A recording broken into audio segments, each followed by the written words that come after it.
G'day guys, welcome to the Noob Spearo podcast. I am Shrek, one of the co-hosts. My fellow henchman Turbo is not with me today, but it's a cracker of an interview regardless. And despite missing the big fella, we hook in. I chat with Eric Keener about some very interesting topics. So look, if you're new here, the Noob Spearo podcast, it's a great place to come and renew your stoke, learn a couple of odds and ends and have a couple of laughs along the way. So if you're here with us for the first time, then welcome along. Now, today's interview is a little bit different. It's not the usual flow. We sort of have a topical focus, and I'd encourage you to go to the show notes today because there's some mouth-watering recipes in there. Go to noobspearo.com/catch and cook, and there's 6 recipes. I'll just give you a little bit of an idea of what you're in for. Lingcod fillets over mushroom and almond risotto, fillet top lobster tail and seared scallops, cilantro sashimi and honey glazed mahi-mahi mango salsa. Now, that's just 3 of them, so look, let's not get excited, but noobspearo.com/catch and cook. There's pictures and recipes, easy to follow along today. So, yeah, look, 2 main focuses today. The catch and cook competition concept, which is a sort of a concept where guys make use of the full fish. So they go out, they spear the fish, and then they have to cook it within a given time. And you get judged not just on the fish you shoot, but on the meal that you put forward at the end for submission. So it's a pretty cool concept, and I just sort of ask them a bit of where the concept come from and sort of what it's looking like at the moment, the sponsors that have come on board and so forth. So it's a great sort of a NorCal Monterey initiative, but I'm hoping it gets legs and goes elsewhere as well. So today's chat with Eric Keener. I mean, he's based out of NorCal. He reached out to me because he's a friend of former guest on the show, Matt Madison. He helps him run the NorCalUnderwaterHunters.com forum, which is a mad forum if you're in the Northern California area. If you want to meet guys and go spearfishing, learn spearfishing, then I definitely encourage you to check that out. Another thing that Eric asked that I mentioned was a fantastic shop in the area. The Bamboo Reef is the Monterey shop. They've got Freedive instructors in store so you can get certified, and they're helping to support all of these sort of initiatives. So awesome shout out to the Bamboo Reef guys in Monterey. Before we get into this interview, I really want to hook into some shout outs. Got 4 reviews. 4 reviews. I think they're all from iTunes too. But Matt Marcus ARB from Oz says, I've not been spearfishing long, but after finding the Noob Spearo and listening every day on my way to work and working my way through the older episodes, I've been able to put a lot of the tips Shrek and Turbo's guests talk about into action and have made some good progress in my spearfishing already. Love listening to all the stories everyone has to tell. Thanks, guys. Keep up the good work. Thanks for that, mate. Matt U says, this podcast makes you feel like you're still amongst it, even though I haven't been for a solid session in ages. Love it. Aquatic Mans from Oz says, an absolute blast for anyone who's into spearfishing or for those who haven't even started. Great host, great banter, and great actionable tips and advice. I recommend it to all, even if you're not interested in spearfishing, just so I can have a laugh with you about last week's podcast legends. And last review, Sardine Taco 32 from the US says, as a noob myself, this podcast answers so many of my questions. From technique, gear, methods, secrets, and lingo, I'm stoked to gain all this knowledge from other Spearos' experiences. I learn something new every time I listen. Shrek and Turbo ain't too shabby either. Jeepers, he talked us right up there. Thanks for that. Who's that? Sardine Taco 32. Cheers, buddy. Like I said, if you want to check out these recipes that we discuss in today's show notes, come to noobspearo.com/catch and cook. Check it out. All the links are in there, and there's pictures as well. 2 other focuses we get into today are the Urchin removal efforts that they're doing up there, and Gyotaku, which is the Japanese art form where you push you put paint, or I think it's paint onto a fish, and then you press it onto, I think it's rice paper. And but anyway, we hook into that a little bit, and I learned a little bit more about it today. And there's some cool Instagram chat channels we pull up and have a bit of a look at and discuss it. So yeah, look, let's get into it. Eric Keener. Adreno Spearfishing are today's proud sponsor of the Noob Spearo podcast. They stock a huge range of equipment that you can find in Brisbane, Sydney, Melbourne, and now Perth. That's right, spearfishing.com.au have got a huge range of gear. I encourage you to get along. Use the code NoobSpearo, NOOBSPEARO, and save yourself $20 on every purchase over $200 when you shop online.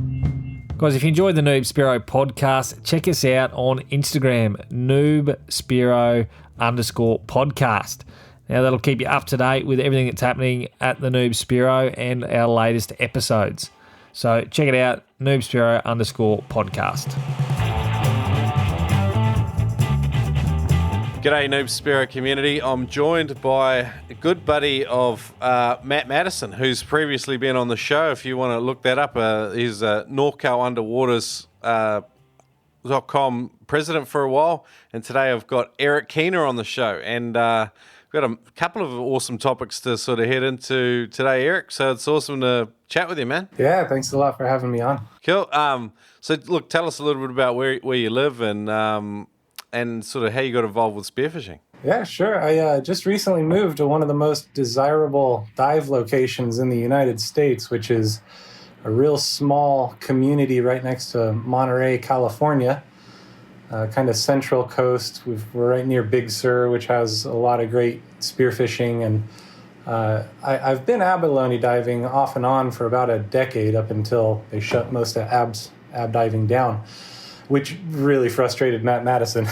And being that he was a hardcore ab diver. But I'm actually pretty new to spearfishing. I've only really gotten into it. I mean, I got my first little wet noodle pole spear, just about 2 years ago and knew nothing about fish identification and locations to dive around here. And I love the sport. I love being under the water. It's one of the most relaxing times I have, and so I threw myself into it, and I've seen a fair amount of success, especially in the last year, and picked up some sponsorships and won a few tournaments, and just had an opportunity to dive with some amazing guys out here that are pretty well known, and I love the sport, and I see me doing it for a long time. Yeah, man. And like in 2 years, like you said, we were chatting earlier, like you had some success in comps. What were some of the biggest like resources or, things that helped you improve so quickly? It's funny. Some of the community, especially the better divers around here, and it stands true for fishing in general, but they're pretty tight-lipped about not just their spots, but really even letting you dive with them. Oh, wow.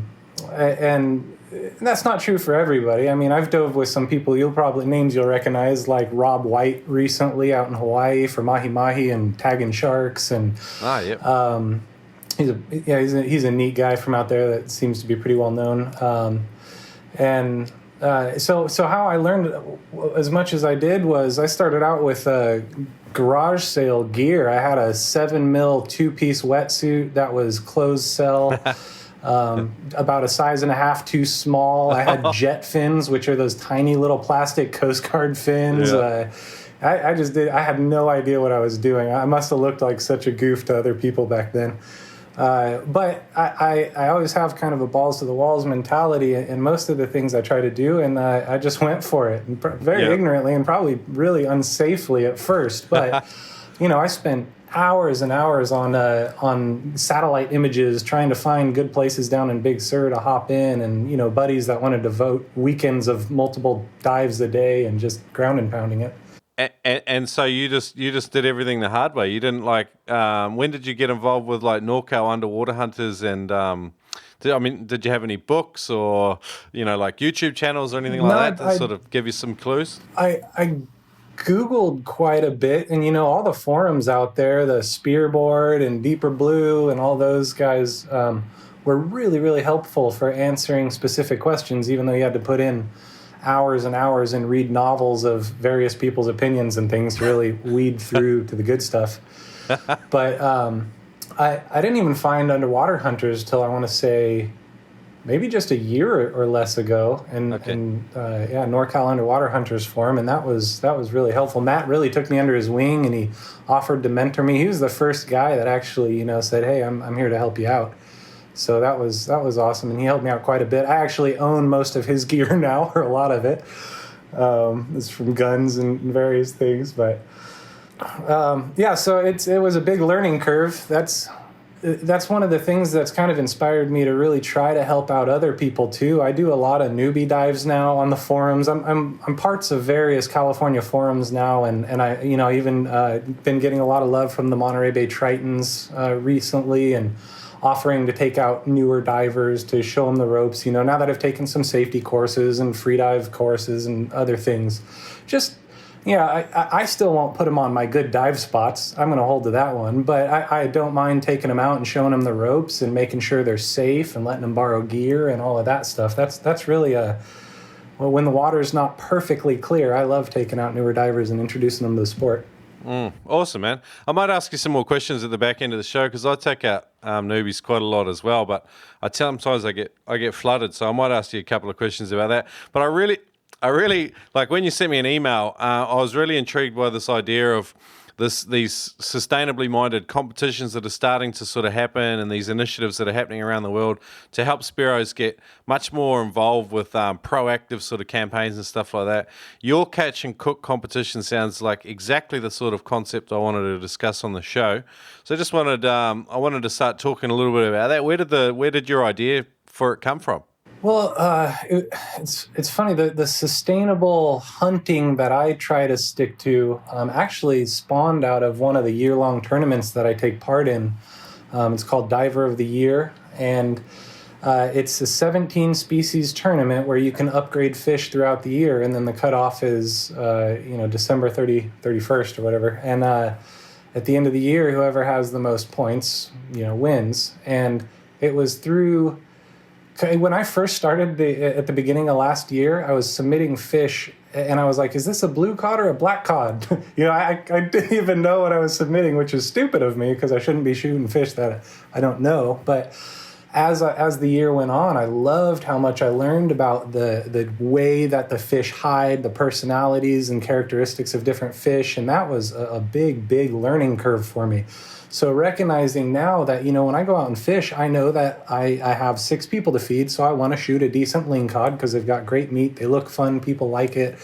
Or, hey, I need to go get this type of fish, like a grassy or something, and you just go and dive and try to find that specific fish. So I come home with maybe 1 or 2 fish, and I love it. And I feel like it's a lot better way to fish than, trying to fill my stringer with 10 little small fish and, not much fillet or meat to show for it. And just to have something to post on social media, I think is kind of silly now.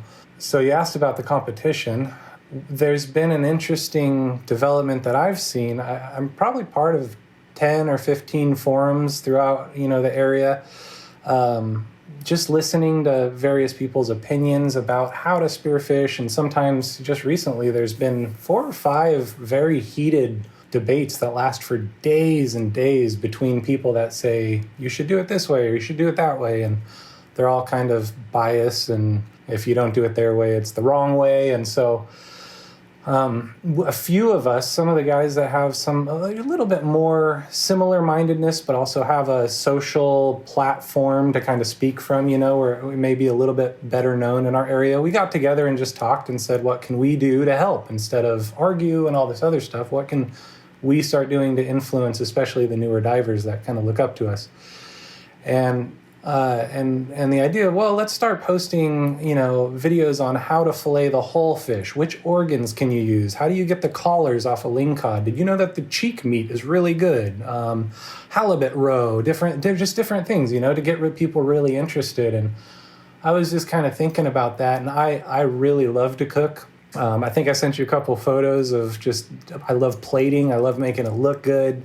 It's really fun. And then watching, family members eat it and enjoy it. We just had a baby 8 weeks ago, and we've had a lot of family visit, and none of them ever have fresh fish. So they're like, can you go fish for us? And it's just a really fun thing to be a part of. And that's where the idea of catch and cook came from. Catch and cook is a pretty popular thing, especially out here. There's some real popular guys on YouTube that are doing it. And I just started thinking through the logistics. How can we do a competition around this that's for spear fishermen, freediving, and then we encourage, forget the size of the fish or the quantity of the fish, just go get a fish and then cook it well, and then you'll get points for how much meat are you gonna utilize from the fish, and then how are you gonna cook it? What techniques are you gonna use? How tasty will it be at the end? And so I hit up a couple of the chefs that I know, and I said, hey, higher end chefs, would you be willing to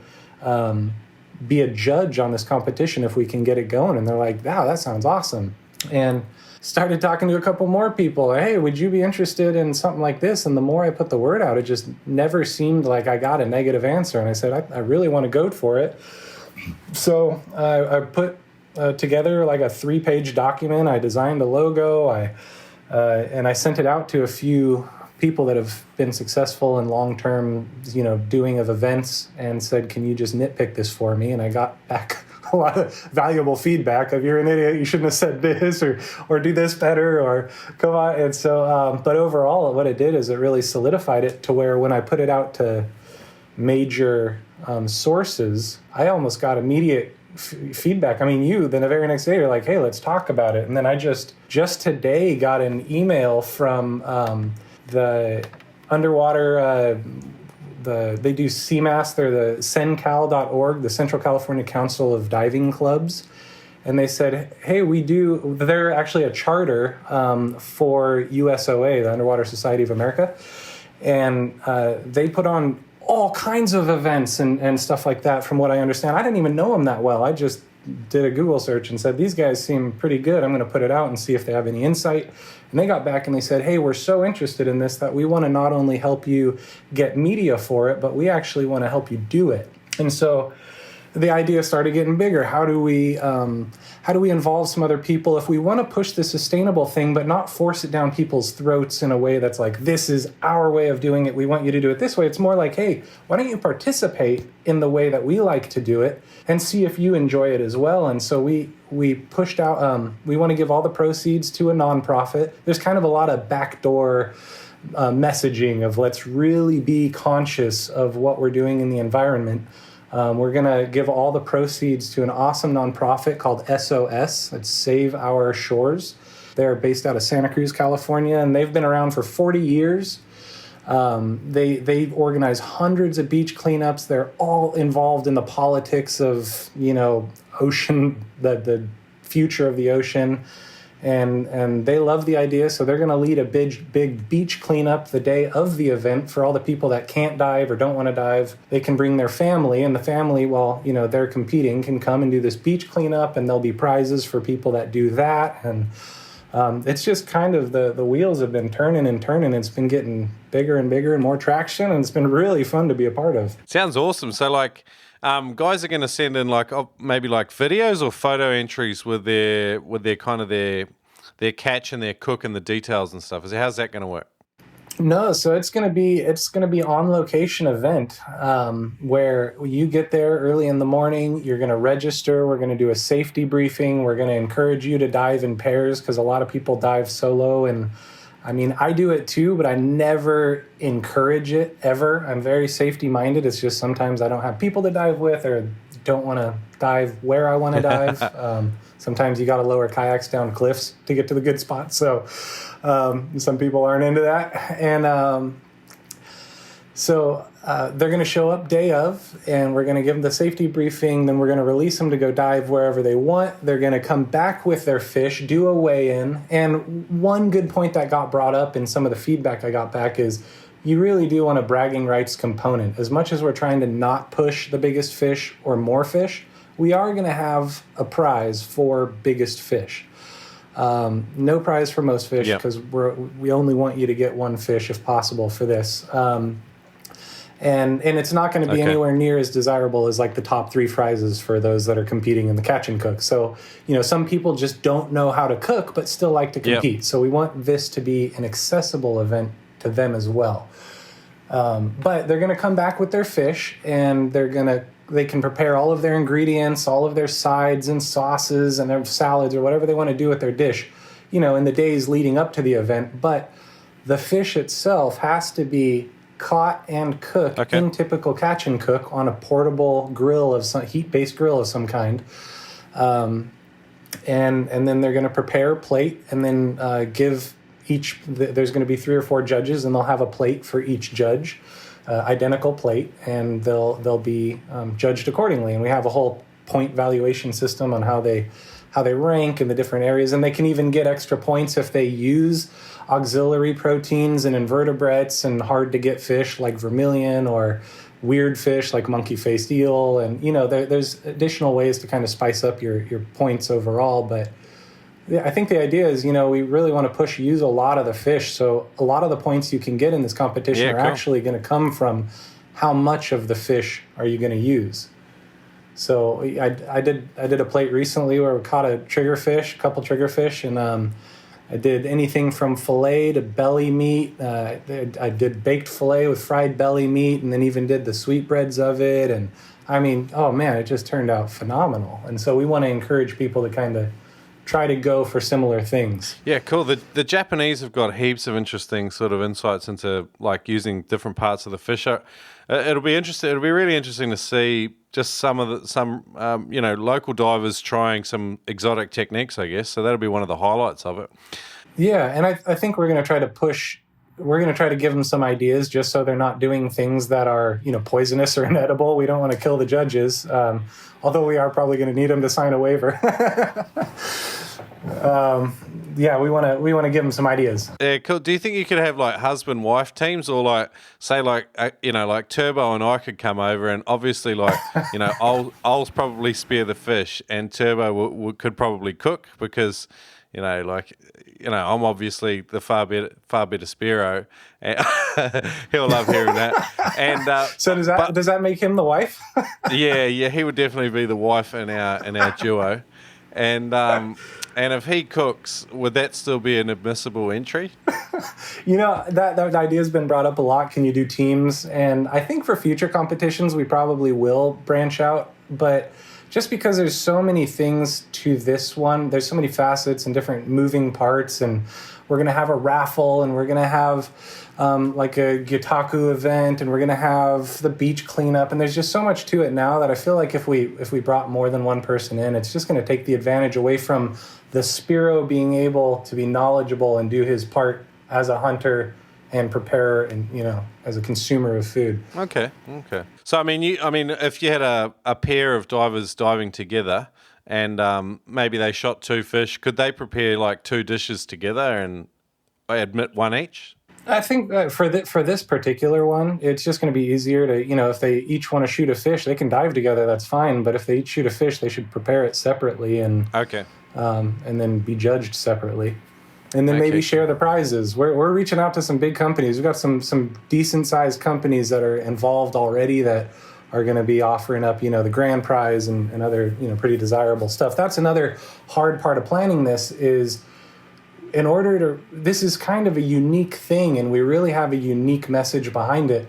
So we got to come up with some really enticing prizes to get people involved. I think we already have a carbon fiber Pathos 85 roller gun, which is, that's a pretty decent prize. I'd love to win that.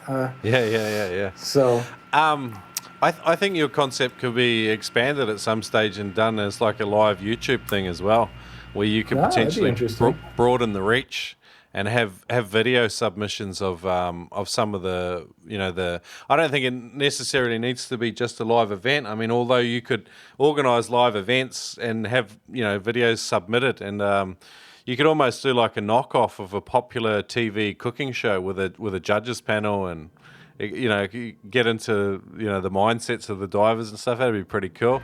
I totally agree with you. Yeah, but I mean, like as a sort of a test it and go, I think this live concept is good. So it's going to be run out of your area? Yep. We have 1 or 2 venues picked out right now.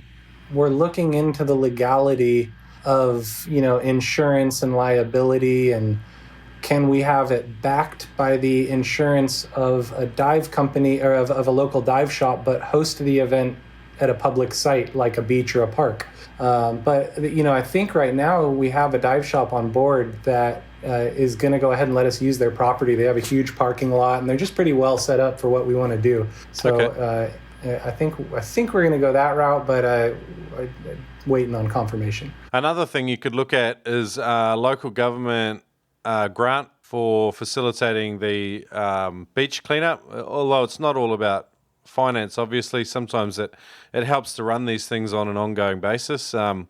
There's a group here that's recently started. It's on Facebook.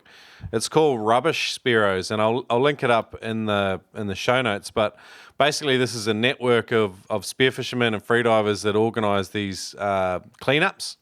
And obviously, some of the Spearos that have got involved through the Tweed Gold Coast page down here in southeast Queensland, and they all cleaned up the Tweed River. They've done it several times now, and local government love to get behind some of these initiatives. Maybe that's something you guys could look at there. Yeah, absolutely. My wife, in her previous position here, actually was very well networked with them. So that's an excellent idea. I think that would help a lot, especially, we have a few nonprofits that that's solely, they are doing amazing things in our area. Some of the incentive behind why, we want to do an event like this, but I can totally see them benefiting from that as well. Okay. This competition sounds awesome. How can people find out more, and where can they go to kind of sign up if they want to help or anything like that? How can they, what's the best way? They will soon be able to go to a couple different places, but as of right now, it's all written out, and the details, I think as of yesterday, were finalized, 95% finalized, but we haven't started putting the word out until we get some more of those better prizes to really, so people don't see it and then kind of forget about it. We want it to be pretty front of mind, until the event happens, which so far the date looks like it's going to be in early November. So we still have quite a bit of time. Yeah, okay. So is there a page or a forum or something they can follow in the meantime until something like an official site comes out or something? I'd love for them to go to Monterey Bay Spearfishing. It's a group on Facebook. Okay. There's two of them, but make sure it's the Monterey Bay Spearfishing, just because that's the one that's kind of has more of the like-minded people on it. There's constantly divers in the water that are all taking newbies out and doing. We've got a few certified, Freedive instructors that take people out all the time, and that's the page that they all kind of congregate on. So I'd send people there in the meantime and say, keep an eye out. My career is in marketing, so I'm definitely going to do my best to push this out well. Yeah, cool. Well, that's awesome, Eric. That's a great idea.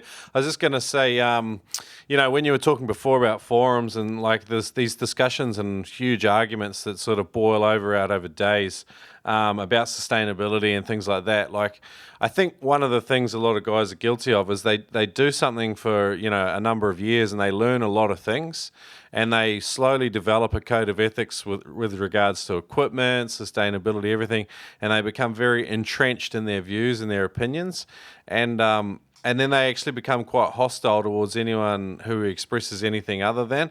And it's, sometimes it's well-intentioned because they've spent a long time learning what they've learned. However, some maturity around the way we discuss ideas is, it's important. So I really like the fact that you guys have just pushed forward with a proactive agenda all of your own. I think this catch and cook concept's really cool. Yeah, thanks. And just to that point, I don't care if you 100% believe, that your way is the only way to do it. I just think, like you said, it's the maturity level that allows you to kind of reel it back, dial it down, and at least just try to understand why other people do it that way. I don't understand why you've got to do the macho route. I did it for a while. It's not that satisfying, and you're always chasing the high of other people's likes. And so why not just really enjoy doing what you're doing for the reason you're doing it, and be open to other people exhausting. As well. Yeah, it is.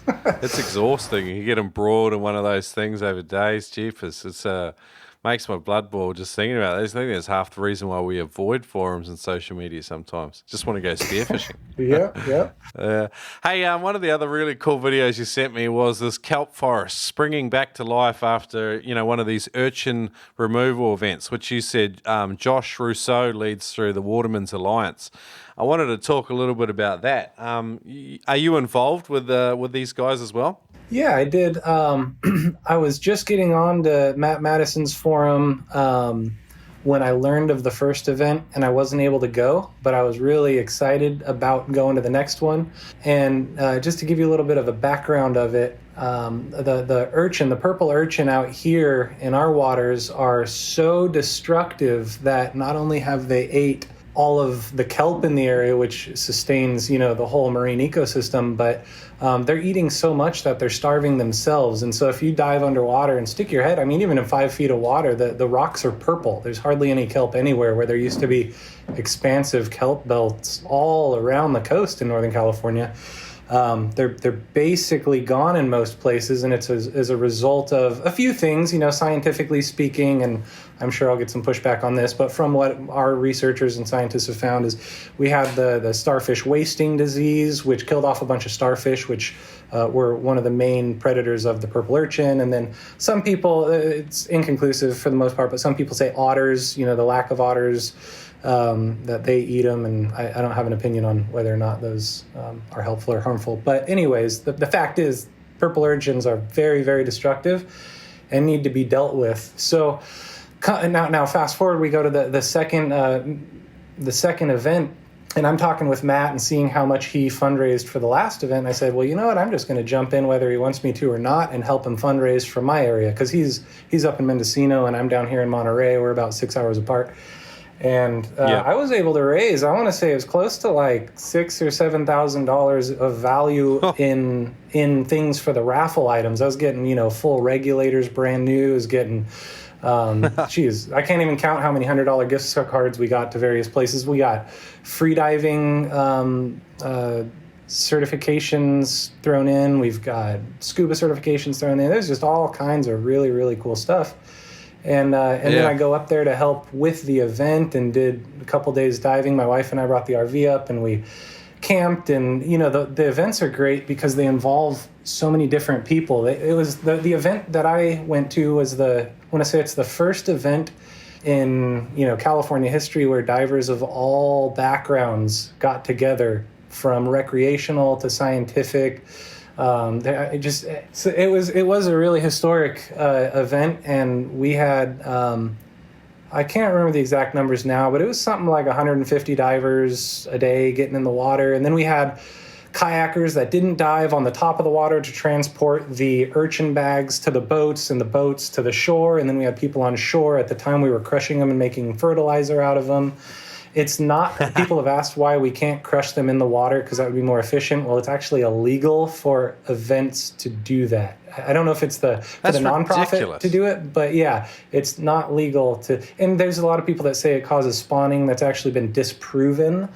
Don't argue with me. I'll give you Josh Russo's number on that one. You guys, anybody that disagrees can reach out to him. But yeah. I'm sure. So I'll give you a couple stats on the multiple events that have happened since then. I just got them from Josh. I said, "Hey man, I'm gonna be on the Noob Spearo podcast, and I need to know where things are at with the Watermans Alliance."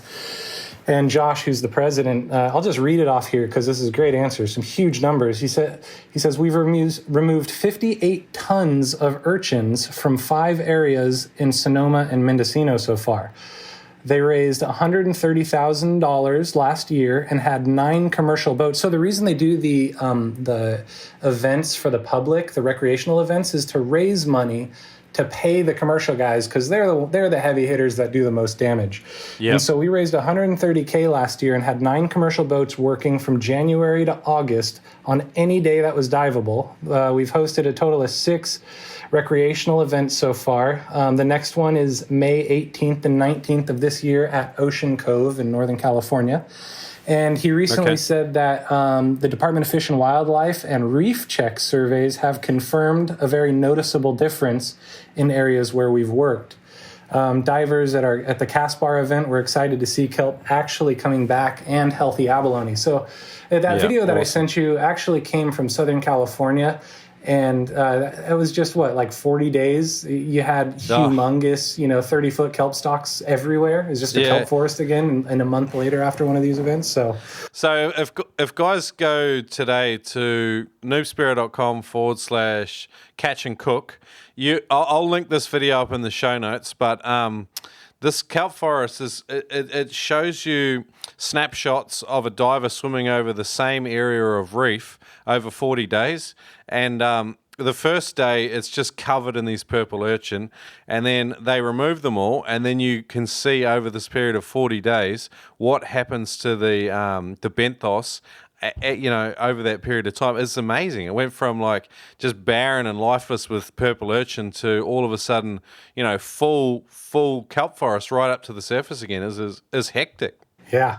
My wife works at the Monterey Bay Aquarium, and she told me a stat recently from their scientists that kelp can grow 2 feet a day. So long as we can keep the things that eat the kelp away, the kelp will come back. So that's a real cool thing for Spearos to get involved with, I think. And you sent me, it's at watermansalliance.com to find out about some of the events that are coming up in the future. But basically, what actually happens on one of those days? Like you get given a Hessian sack or something and just go out and grab as many as you can. What's the sort of process there? It's surprisingly organized, and it's because of the devotion of a small handful of people that just put everything into it, Josh being one of them. We actually sunk his boat that had a compressor on it on the second dive. We had to float the compressor back to the surface. It was crazy. But so you get there, we love to do it as a family event. So you get there on a Friday night, you camp. It's more glamping if you have an RV. That's the best way.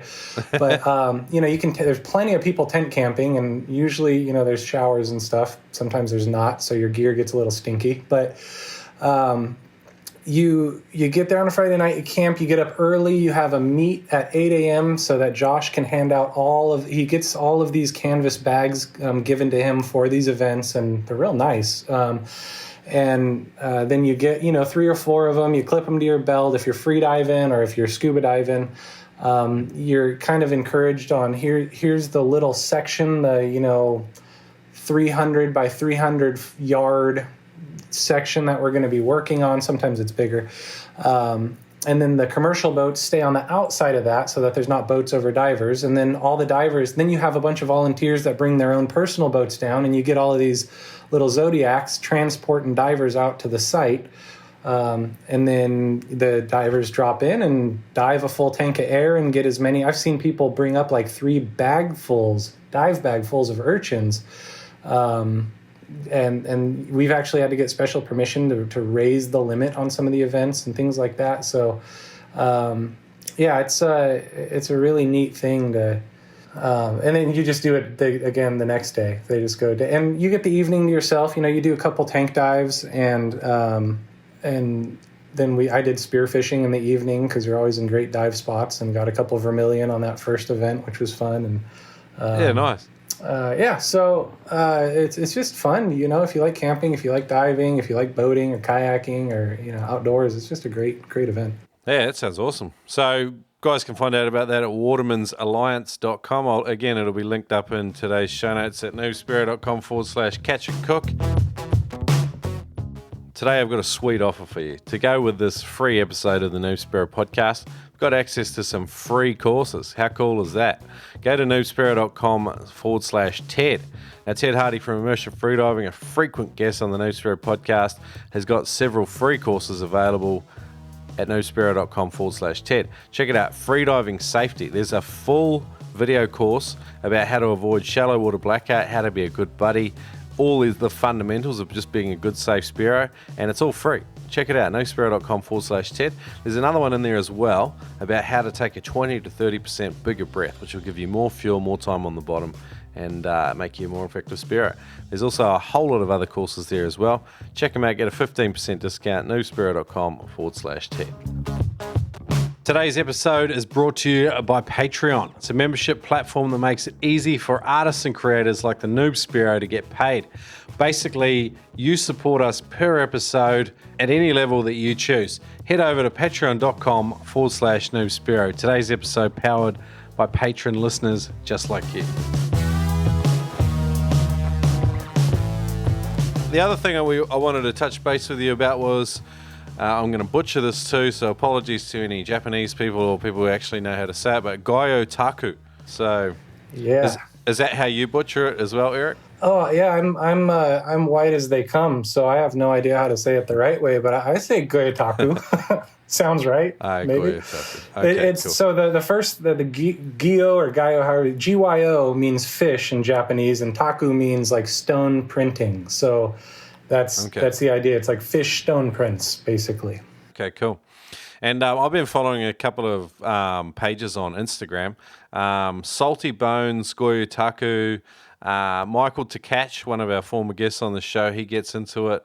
And I found a really cool one today. It was called No Worry Beef Curry on Instagram. This guy's a woodworker and glassworker who collaborates with this other artist, and they do these Gyotaku on glass and wood and stuff. And that was rad.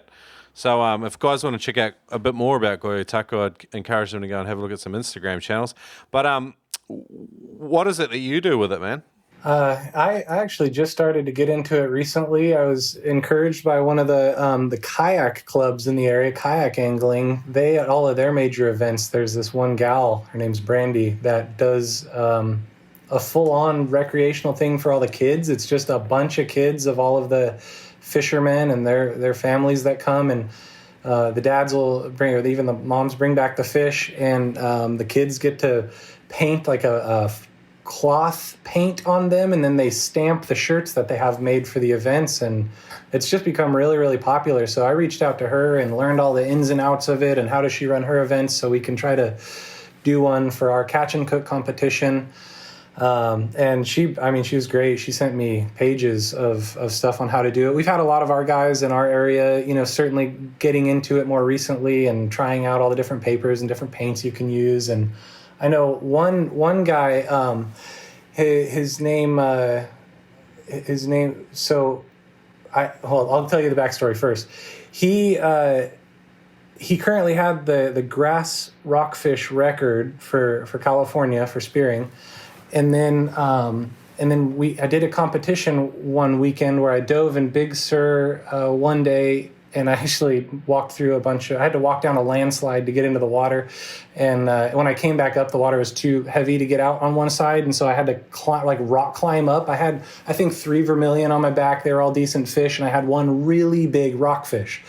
And it may have been 2 vermilion, 1 rockfish. I forget. I'll look at the pictures. But I had to rock climb out with my dive board on my back, and I ended up in a bunch of poison oak and had to hike like 150 yards through it just to get back to the trail. And then I knew I was diving the next day, not thinking about it. I didn't wash my gear off, so I take all the gear off, I stuff it in the little bin, and I knew I was going to be up early to dive the next day for the competition, a local little Bring the Ling event. And dove that. I ended up getting first place in that event, but I also ended up getting poison oak over every single part of my body, no exaggeration whatsoever, in every part you don't want it in.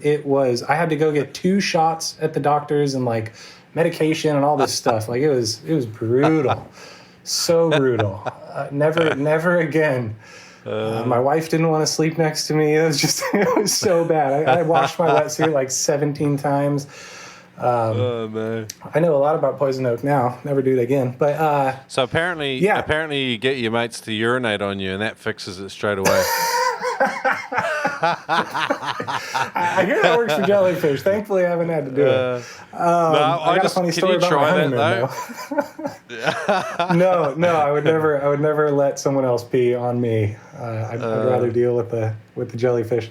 Yeah. But so I get this big grass rockfish, right? That was all the story to say I got this rockfish, and I go and weigh in at the tournament, and I get a picture of this rockfish on the weight, and somebody yells out the window, "Hey, I think that's the new state record." And I'm like, "Oh, that's cool." And so I finally knew. I got a state record perch too earlier that year, but I didn't know that you had to keep the carcass. Wow. I didn't know anything about it. So this time I kept the carcass, and turns out the guy that came in second for that little weekend tournament was the guy that held the state record before. And I'm like, "Hey, man, good to meet you. I think I beat you." And he goes, "Right on. That's awesome. Come over for food." And so we met and we connected. And he takes me into his garage. And he lived in Japan for a while. So he's got the real deal of just amazing fish all over his garage, which he turned into like a little Freedive shrine. So that's when I first saw how beautiful it can look. And that's when I got real interested in it. And so now we're just wanting to learn more and get everybody else interested in it. And we think it'd be a good family-friendly thing to do at our event as well. So that's going to be involved in your catch and cook comp? We are currently soliciting someone that's a lot smarter than me to help coordinate it, just because we're still newbies at the whole art, and I'm going to be doing it quite a bit leading up to the event, so I may be able to take it over, but we're really going to try to get some help, because to do that type of project at an event like this, it's going to take 4 or 5 or 6 volunteers to help, especially when kids get involved.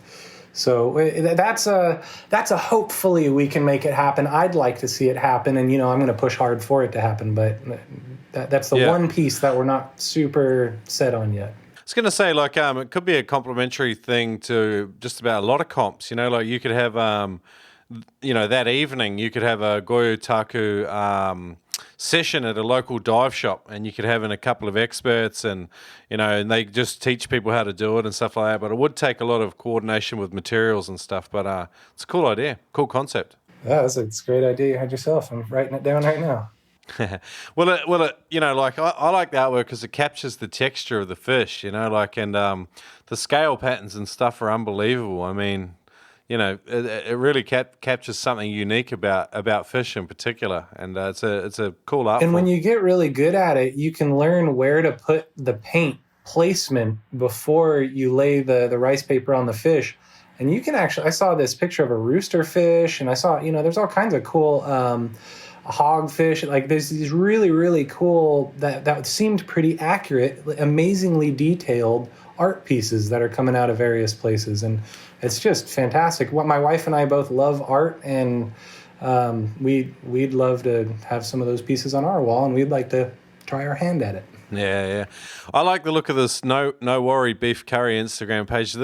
This guy's stuff, like he does these big ornate sort of wooden furniture pieces and framings and stuff for the wall. And the woman he collaborates with, I think she does it on glass, and there's like octopus ones and all sorts. It was really cool. So I love it. Yeah. The other thing I wanted to briefly touch on, and I'll link them up in today's show notes. You sent me 5 recipes and pictures that sound mouth-watering. I am a fan of eating fish in particular. So can you walk us through 1 or 2 of those? And I mean, I mentioned them all, and you can just walk us through the whole thing. So there was a triggerfish 3-way, a fillet top lobster tail and seared scallops recipe. There's a Linkov Phillips over a mushroom and almond risotto.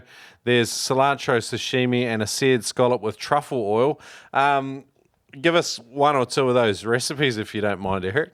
Yeah, I'll give you an interesting one. The lobster one, most people know how to cook lobster, so I don't need to go into the whole recipe, but something I personally learned, and this is one of the reasons why I love cooking, is because you learn so many different techniques. So one of the guys that's going to be the judge at the catch and cook comp, he came over after I came home from a lobster trip in the Channel Islands, and I'd got, a fair amount of lobster, and I'd never caught lobster before, and I'd got a bunch of scallops, and I love scallops, even just eating them right out of the shell while you're diving. It's just a delicious meal.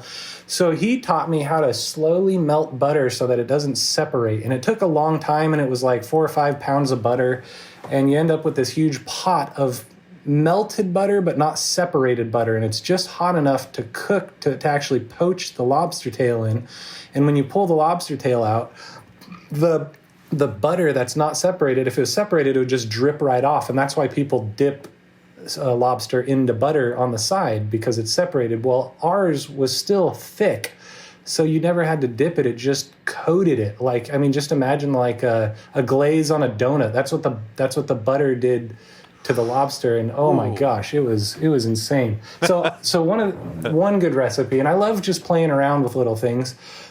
This was a really interesting one that I just stumbled upon by accident. And the other ones are more detailed, so I won't go into them because there's more components. And so if you link to them, people can read about them. But this one's really simple. I would highly encourage anybody to try it. You get a baguette, some kind of sourdough, smaller baguette. You get a decent-sized scallop.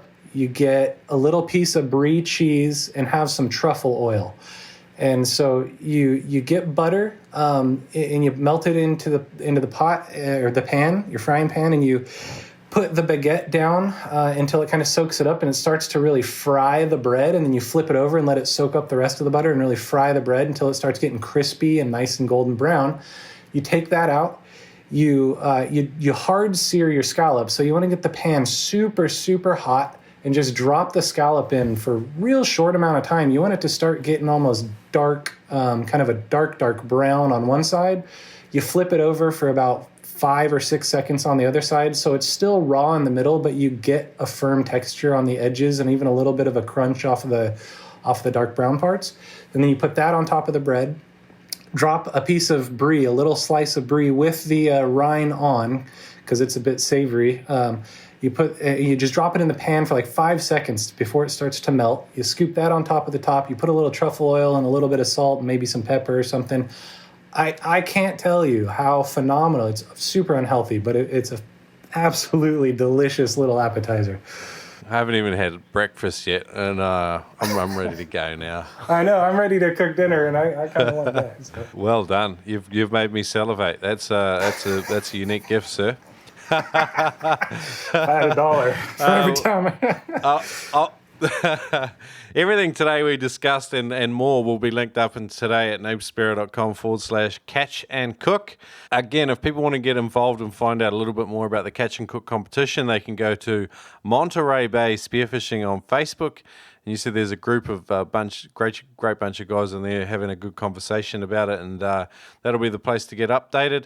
Where can people come and find you? You can get me on. Well, I was just on the group page. There's also the Watermans Alliance Urchin Removal Events page. I think that's it. I got to double check. But if you type that into Facebook, I guarantee it'll come up. And that's a place to keep up to date with all the events, all the pictures, all the stats. Josh posts on there somewhat regularly. So that's really the great place to learn more about those events is that group or the website. But I find that the group's a little bit more helpful because you can ask questions on what kind of gloves and gear do you need. You're going to need tweezers because regardless of what, you could wear chainmail and you're still going to be picking urchins out of your scalp for like a month and a half after an event. But or at least I was getting hammered by the surge. And then for me, I'm on Instagram. I'm the Keeneroo, KEENEROO. And my Facebook is I think it's eKeener1. I don't remember. I don't look at that one I'm on Facebook a lot. I just don't know what my handle is. But Eric Keener, I'm sure you'll find it. If you're online, cool. You can double check for me. I'll link them up in today's show notes so guys can come and find you through there. But Magic, Eric, I want to catch up with you again in the future and hear a little bit more about your adventures and definitely how you've progressed with kind of some of these initiatives you're working on. I sure appreciate you having me on the show. And like I said, there's probably a lot of people laughing at me being a relatively new diver. So I apologize if I messed anything up or said anything wrong. I'm still learning, but, I think I know enough now to help some other people out. So please be patient. Nah, awesome, Eric. I don't think I've even recorded a show unless I've said one or two things wrong every episode, so you're not alone. No, it was all good stuff, man. And awesome. I'll catch you again later. All right, thanks a lot, man.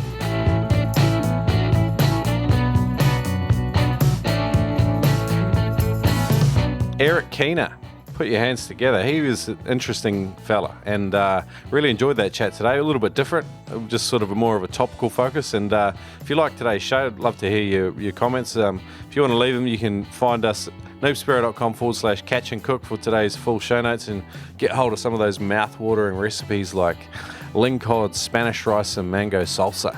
Oh, love it. And as usual, thanks to the patrons helping to power this podcast. If you want to support the show, go to patreon.com/noobspearo. Thanks, guys. Catch you next week. Today's Dynamite Noob Spearo podcast is brought to you by spearfishing.com.au.